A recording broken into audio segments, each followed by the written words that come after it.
সালামু আলাইকুম, সবাই কেমন আছেন? আশা করি সবাই ভালো আছেন। এটা হলো মুরগির বাচ্চার মেশিন, বুঝছেন? এটা হলো মুরগির বাচ্চার মেশিন, মানে ডিম রাখলে 22 দিনের দিন মুরগির বাচ্চা আসে আর কি। তো এটা একটু দেখাইতেছে আপনাদেরকে। তো এটা এখন চলতে আছে, ডিম আছে। তো আরেকটা জিনিস দেখাইতেছি, এটার ভিতরে একটা স্প্রিং আছে, একটা পাঙ্খা আছে, পানি রাখছি। তারপর যাইটা অফ করলাম। পানি না দিলে, যদি পানি শুকাই যায় তাহলে ডিম খারাপ হয়ে যাব, অবশ্যই পানি দিতে হইব।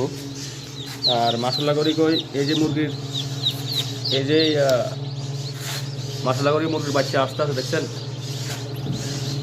এই যে মুরগির বাচ্চা একটা বাড়িছে, ওই যে আরেকটা বাড়িছে, এই যে একটা আইছে।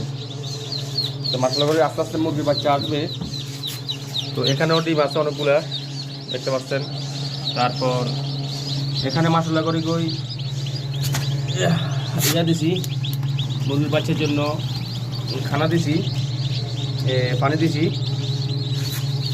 বুঝছেন? মুরগির বাচ্চার জন্য পানি দিছি, খানা দিছি, সবগুলো দিছি। ইনশাল্লাহ মুরগির বাচ্চা আসবে, পানি খেব অবশ্যই। তো ভালো থাকবেন আশা করি, ইনশাল্লাহ দোয়া করবেন।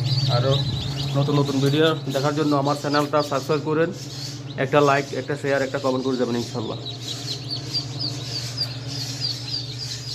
দেখতে পাচ্ছেন ইনশাল্লাহ আমার আমার